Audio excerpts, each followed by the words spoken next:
In the first video of pain, we have talked about the theories and types of pain. Now in this part, we will be discussing about the factors and the management of pain. To start with the factors, we must note that various theories have focused on various factors of pain responses, and only recently some of the psychological traits have been marked to be very important in the experience of treat. These psychological factors might be discussed as number one is fear. Why I'm telling fear? Look, some people have very increased or heightened attention to pain sensation. When the threat of pain for a person is constant or recurrent, a pattern of pain behavior develops where the vigilance is kept or the attention is paid to pain. Vigilance to pain is a significant predictor of disability, distress, and use of healthcare resources. Repeated attention to threat may give rise to the development of a fixed pattern of responding to the threatening stimuli. One particular response or threatening pain, which is proving to be predictive of the severity of the pain complaint, has been termed catastrophic thinking or catastrophizing. People with such behavior pattern habitually almost immediately see a threatening stimuli or pain causing situation as extremely catastrophic. It has been found that people who tend to catastrophize pain reported significantly more negative pain related thoughts, more distress, and higher pain intensity as compared to the people who did not catastrophize. So, here we can actually think that thinking of a person, that means thought, has become an important factor in the experience of pain and in the pain responses. The fear of pain makes a significant contribution to the prediction of disability also. Next in the line is depression. Now, we all know that emotional distress generally act as a pain magnifier. Persistent feelings of frustration and anger and negative or destructive self-appraisal are common effects of chronic pain. Depression greatly affects the ability of patient to cope with several aspects of life when experiencing pain. Depressed patients tend to rate their pain higher and more emotionally affected than the non-depressed patients. So, low mood and depression, they generally aggravate the pain experiences and the intensity. Next, we'll be talking about anger, which is a very common experience for both pain patients and the pain professionals. Where there is no clear immediate object of anger, it is often associated with the global frustration and hostility, feelings of aggression, and a feeling of being blamed. Patients with chronic pain often express anger as a mean by which they attempt to claim self-control and self-esteem, which often go unrecognized by others. Anger and hostility can have significant adverse effects on both health and treatment effectiveness. Then is anxiety. Now, being anxious means the person is not at ease. That means the person is not relaxing. And what happens is anxiety has been found to increase the fear of pain and the likelihood of avoidance. Now, generally, we need a pacifier or a relaxing attitude to cope with the pain. But this anticipatory anxiety worsens the pain and makes the person more prone to develop the pain and develop the pain behaviors. Next is stress.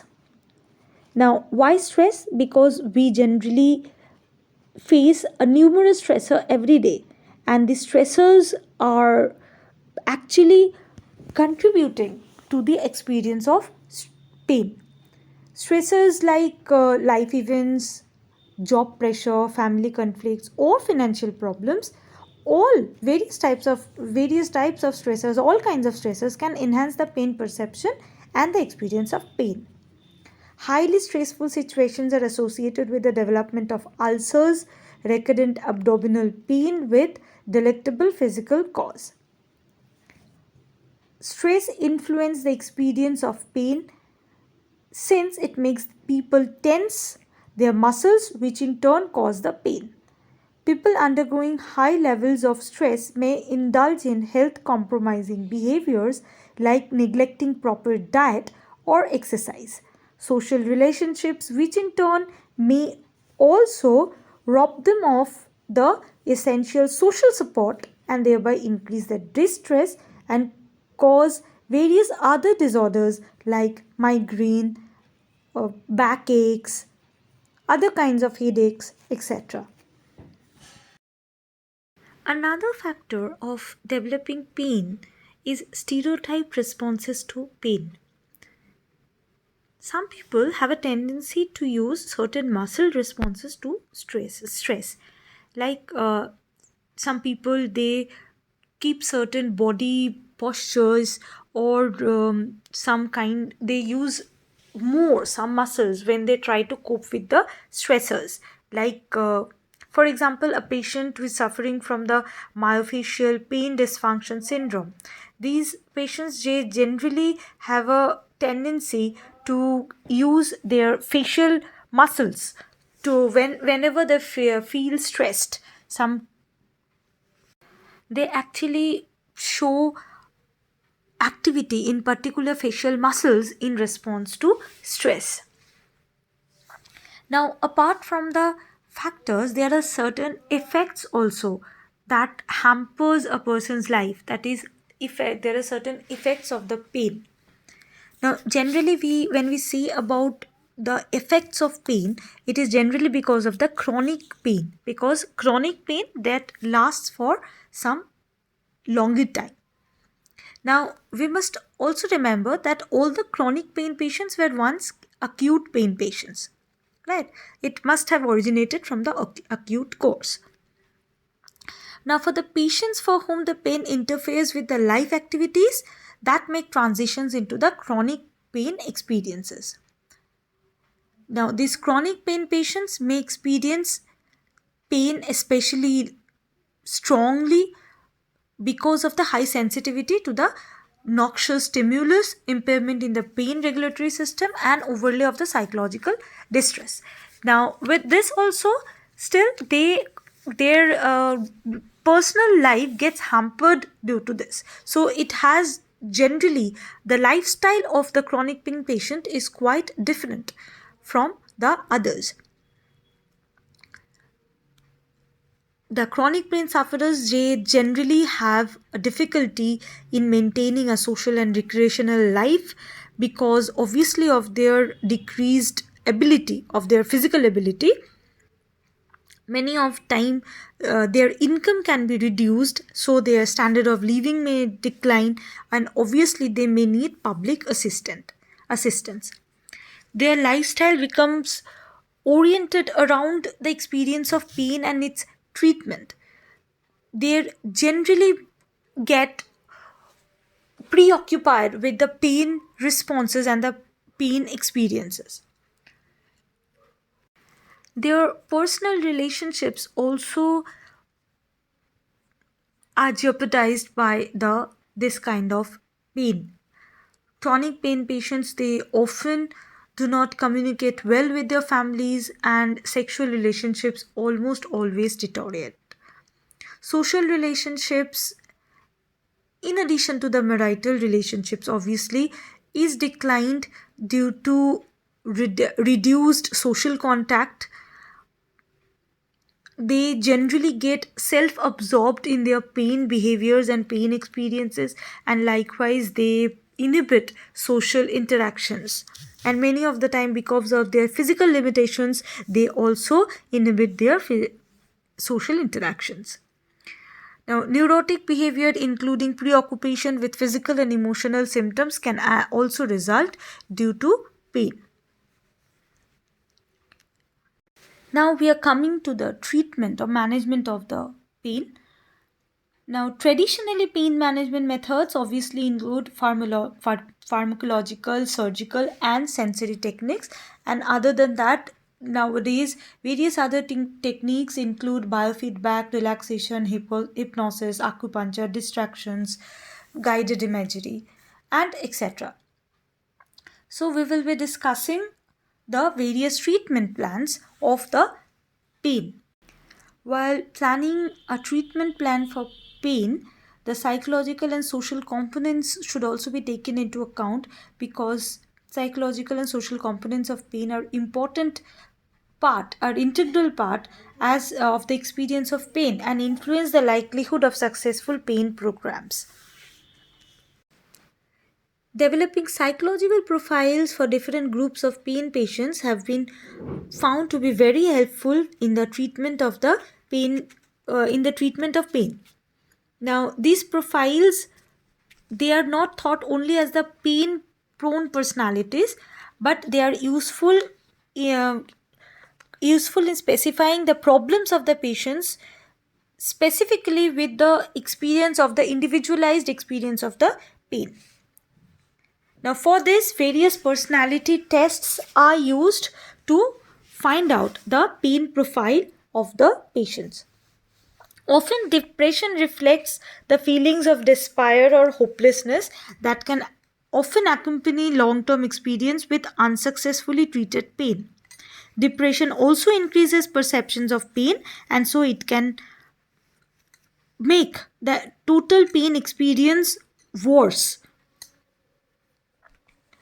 both aggravating the pain and increasing the likelihood of debilitating the pain behavior.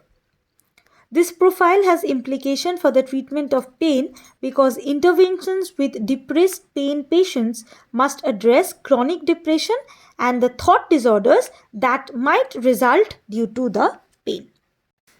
Now we are coming to the pharmacological control of pain. Obviously, the use of medicines or the pharmacology is the most traditional way of treating pain. In particular, morphine has been the most popular painkiller for many years. Any drug that can influence the neural transmission is used as a pain relief. Some drugs, such as the local anesthetics, can also increase the transmission of pain impulses from the peripheral receptors to the spinal cord, and that can also be used for pain relief. However, sometimes pharmacological treatments make the pain worse rather than better. Patients may consume large quantities of painkillers that are only partially effective and that have a variety of undesirable side effects. Nerve blocking agents may be administered to reduce pain, but this can also produce side effects including anesthesia, limb paralysis, and a loss of bladder control. Furthermore, long-term pharmacological treatment can also lead to drug dependency. Next, pain can also be controlled surgically. That is, it involves cutting or creating lesions in the so-called pain fibers at the various points in the body so that the pain sensation can no longer be conducted. Some surgical techniques attempt to disrupt the conduction of the pain sensation from the periphery to the spinal cord. Others are designed to interrupt the flow of pain sensations from the spinal cord upward to the brain.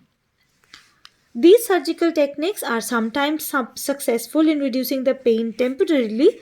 However, the effects have been found to be short-lived. Another method is the sensory control of pain. Now, the sensory control of pain is called a counter irritation. Now, this can be cleared by an example. Just remember, whenever we hurt ourselves, um, like if you're going and you hurt your little toe finger, the finger in your the little finger of your foot, if you hurt that, or any of the point, if you get hurt, many of the times it seems by rubbing that point or by having a more pressed sensation on the area around that source point of pain can actually reduce the pain sensation. So this is called the counter irritation, in which by stimulating or mildly irritating another area, we can reduce the sensation of pain. Next is another important, this is actually a recent technique as we are talking about, is a biofeedback. This is now, what is this biofeedback? Generally, this method is used for achieving control over the body processes. In this, various techniques are used to provide biophysiological feedback to the patients about some of the body processes that the patient is generally unaware of. Now, for example, it might be that the person is trained to notice the heartbeat. Now, how this can be done? The heart rate may be converted into a tone so that the patient can hear it, and he knows how his heart beats in response to certain stimulus. This can be done by any machine. This can be done by using machines that can be used to track the heart rate of the patient. Then the patient attempts to change the body process. Through trial and error and continuous feedback from the machine, the patient learns what thoughts or behaviors will modify the bodily functions. Now, biofeedback has been used to treat number of chronic disorders, hypertensions, and a broad array of pains. Another important method is the relaxation technique. Relaxation technique has been employed with the pain patients extensively. Either only relaxation treatment, or it can be used with other management or controlling techniques. This method was originally developed by Jacobson to treat anxiety related disorders. However, it has been found to be effective in reducing the pain. Now, what is done in relaxation? What is meant by relaxation? In relaxation, an individual is guided to shift his or her body into a state of low arousal by progressively relaxing different parts of the body. Controlled breathing is another component of relaxation, in which the breathing shifts from relatively short, shallow breaths to deeper, longer breaths. Now, if you just to experience this at home, you can try deep breathing. Whenever we are actually stressed for something, or we are anxious, or we are angry, many of the times people instruct us to do deep breathing. Whenever we do deep breathing, it relaxes our muscles. You try it once, you will see the result.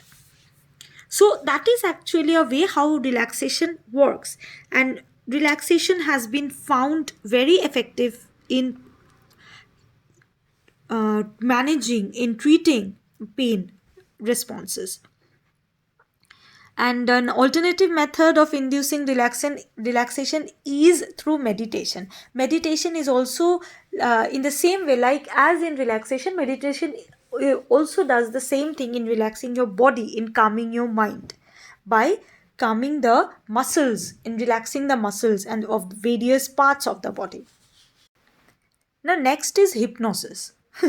This might sound odd, but actually, hypnosis is used in managing pain, but it is generally not used vigorously because we are not very sure about, researchers have not been that much sure about the effectiveness of hypnosis in treating pain.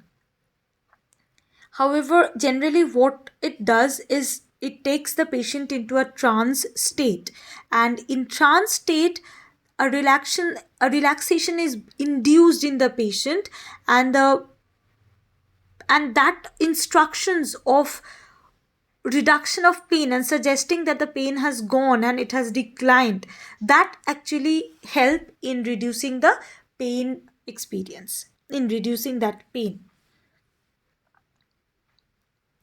In many of the times it can be also instruct, that means when the patient is in the trance state, he can also be instructed to think about the pain stimulus in a different way.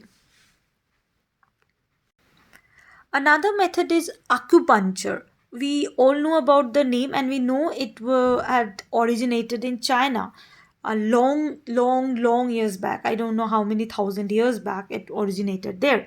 In the acupuncture, generally long thin needles are inserted into special areas of the body that actually experience the pain.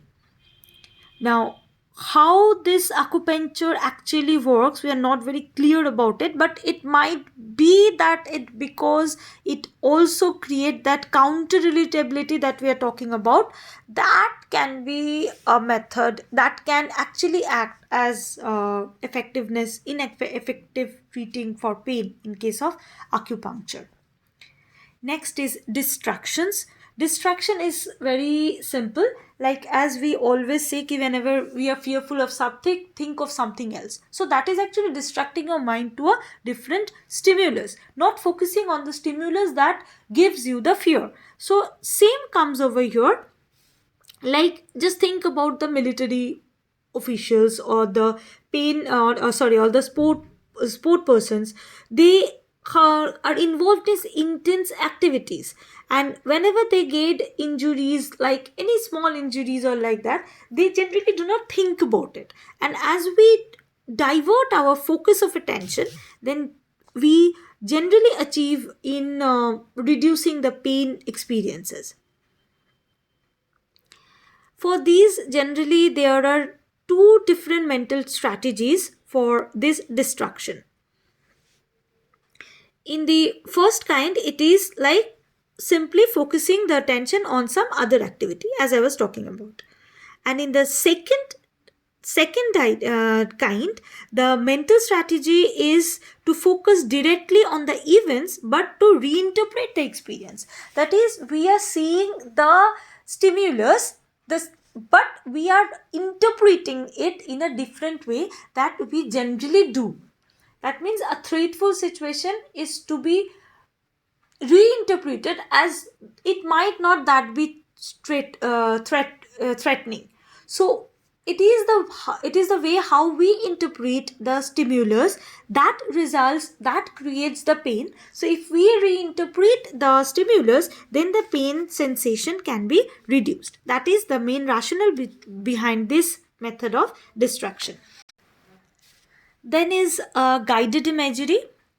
Now this in this method, some practitioners, they use it for visualizing a peaceful or relatively unchanging scene, to hold it in the mind and to focus on it fully. This process brings on a relaxed state, concentrates attention and distract the patient from the pain or other any discomforting event that caused the pain. So like this, in this thing, generally we are taking three things in one. That is, we are making the person relaxed. Okay, that we do in the relaxation technique. And I'm doing, I'm just focusing his attention, that I was talking about the distraction. And I'm also focus, and as I'm saying this it is the concentration of attention, and when I'm distracting the patient, I'm also reinterpreting the situation to be a good one. So in guided imagery, and that's guiding or instructing the patient so that a different event can be created in his mind in the pain symptom. And in this way, the interpretation of the pain can be gone. Now, a coordinated form of treatment has developed to treat chronic pain. This this intervention is generally termed pain management programs. Now, these programs are interdisciplinary as it brings on together the neurological, cognitive, behavioral, and the psychological experts to cure the pain. They involve the expertise of physicians, clinical psychologists, or psychiatrists, and physical therapists with consultations from specialists in neurology, rheumatology, orthopedic surgery, internal medicine, and physical medicine. The goals of the program in pain management are to enable patients to reduce their pain as much as possible, to increase their levels of activity, to reduce perceptions of disability, and to return to work and to lead a normal and meaningful life. For this, for this management program, first the patients are evaluated with their nature of pain and pain behavior. How they view and experience the pain, it is important. Then an individualized treatment program is devised to reduce the discomfort and increase the level of activity. This is done by educating the patient about the pain and the pain, its nature, the causes, and the implications, how the pain is destroying his life. In totality, the knowledge about the pain that he might not know is given to that person. Family can also be involved in this. Family therapy can be introduced so that it can be helpful in building back the bond of love and trust among the members. And finally, the relapse prevention and follow-up activities are typically initiated in pain management programs so that the patient do not redevelop the same symptoms when they are discharged from this outpatients program. With this, we have come to the end of the topic of pain. So, if you have any problems or any doubts regarding this, you can obviously reach out to me in the doubt clearing class, or obviously can comment below. Thank you, class.